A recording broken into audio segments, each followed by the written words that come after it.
সকলকে নমস্কার। আমি আপনাদের সঙ্গে আছি বীর। আজকে একটা বিষয় নিয়ে আমরা আলোচনা করব। তার আগে যে বিষয়টা বলতে চাইছি, শ্রী শ্রী ঠাকুর অনুকূলচন্দ্রের শ্রীহস্ত লিখিত সত্যানুসরণ থেকে প্রথম যে অধ্যায়টি রয়েছে দুর্বলতা, এই দুর্বলতা একটু আমরা সত্যানুসরণ পাঠ করে নিই, তারপরে আমরা এখানে আলোচনা করব। দুর্বলতা, সর্বপ্রথম আমাদের দুর্বলতার বিরুদ্ধে যুদ্ধ করতে হবে, সাহসী হতে হবে, বীর হতে হবে। পাপের ওই জ্বলন্ত প্রতিমূর্তি ওই দুর্বলতা, তারাও যত শীঘ্র পারো ওই রক্ত শোষণকারী অবসাদ উৎপাদক ভ্যাম্পায়ারকে। স্মরণ করো তুমি সাহসী, স্মরণ করো তুমি শক্তির তনয়, স্মরণ করো তুমি পরম পিতার সন্তান। আগে সাহসী হও, অকপট হও, তবে জানা যাবে তোমার ধর্মরাজ্যে ঢোকবার অধিকার জন্মেছে।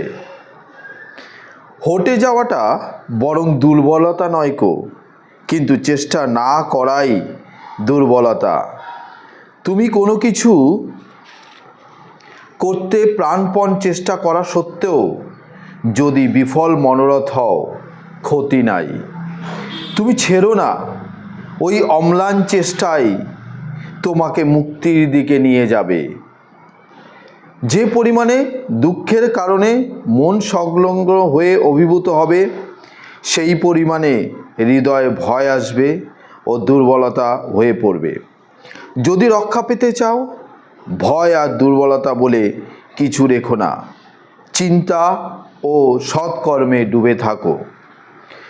দুর্বল মন চিরকালই সন্দিগ্ধ, তারা কখনোই নির্ভর করতে পারে না, তাই প্রায় রুগ্ন, কটিল, ইন্দ্রিয় পরবশ হয়। তাদের নিকট সারাটা জীবন জ্বালাময়, শেষে অশান্তিতে দুঃখ সুখ ডুবে যায়। কি সুখ কি দুঃখ বলতে পারে না, বললে হয়তো বলে বেশ, তাও অশান্তি। অবসাদে জীবন ক্ষয় হয়ে যায়। দুর্বল হৃদয়ে প্রেম ভক্তির স্থান নেই। পরের দুর্দশা ব্যথা দেখে, পরের মৃত্যু দেখে নিজের দুর্দশা ব্যথা বা মৃত্যুর আশঙ্কা করে ভেঙে পড়া, এলিয়ে পড়া বা কেঁদে আকুল, ও সবই দুর্বলতা। যারা শক্তিমান তারা যাই করুক না কেন, তাদের নজর নিরাকরণের দিকে, যাতে ওসব অবস্থায় আর না কেউ বিধ্বস্ত হয়। প্রেমের সহিত তারই উপায় চিন্তা করা। বুদ্ধদেবের যা হয়েছিল ওই হচ্ছে সবল হৃদয়ের দৃষ্টান্ত। তুমি বলো আমি ভীরু নই, বলো না তুমি কাপুরুষ, বলো না তুমি দুরাশয়। পিতার দিকে নজর করো, আবেগ ভরে বলো, ওগো তোমার সন্তান, আমার আর জড়তা নেই, আর দুর্বলতা নেই, আমি আর কাপুরুষ নই।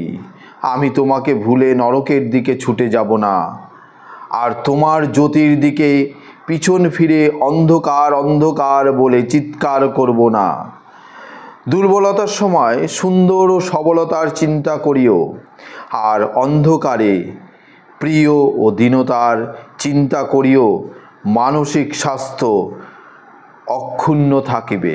হ্যাঁ, আমরা এতক্ষণ শ্রী শ্রী ঠাকুর অনুকূলচন্দ্রের শ্রীহস্ত লিখিত সত্যানুসরণ পাঠ করলাম। এবার আমরা একটু দেখে নিই এখানে আমাদের দুর্বলতা বিষয়টি।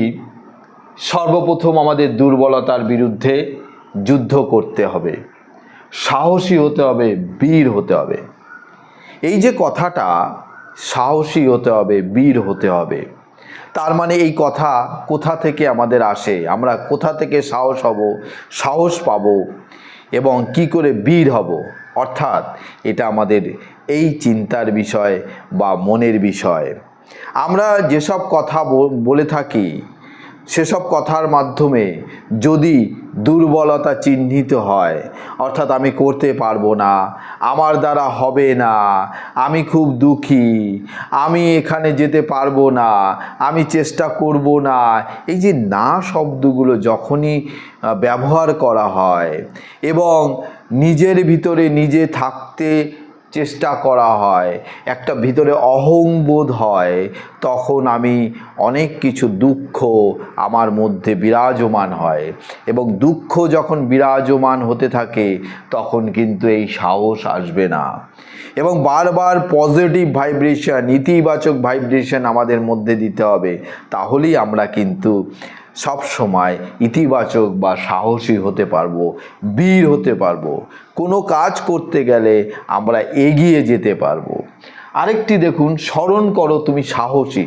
সবসময় মনের ভিতর এই চিন্তাটা করতে হবে, আমি সাহসী, আমি করতে পারবো, আমি সব কিছুতেই সাহসী, আমি করতে পারবো। আপনার স্মৃতিকে বা আপনার ব্রেনকে এই কথাগুলো বারে বারে বলতে থাকুন, তাহলে দেখবেন আপনার সাহসী বা সাহসিকতা চলে আসবে।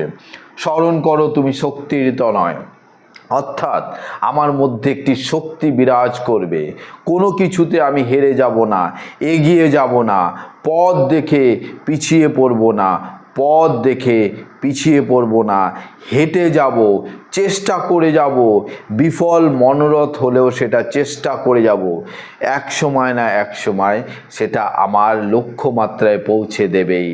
চেষ্টা না করাটা বা পথ থেকে হটে যাওয়াটা একটি দুর্বলতার লক্ষণ। অর্থাৎ আমরা যে কোনো কাজ করব আমাদের ইতিবাচক মনোভাব নিয়েই করব।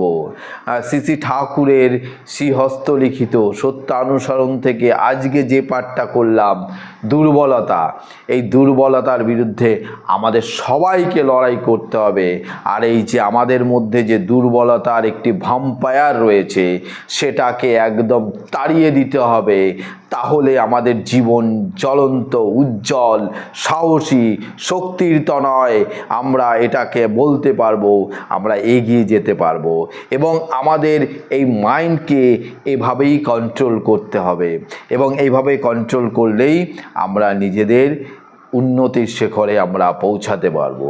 তো আজকের শ্রী ঠাকুর অনুকূল চন্দ্রের যে বিষয়টা নিয়ে আজকে আলোচনা করলাম এবং আমি এখানে পাঠ করলাম, এটা জীবন উজ্জ্বল দিকে পৌঁছাবার একটি দিক এবং চলার সংকেত হিসাবে আরেকটি দিক, যাতে জীবন উন্নতি হয়, সকলের জীবন ভালো হয়, সকলে ভালো থাকবেন, সকলে সুখে থাকবেন, শান্তিতে থাকবেন, ঠাকুরের কাছে এই প্রার্থনা করি। নমস্কার।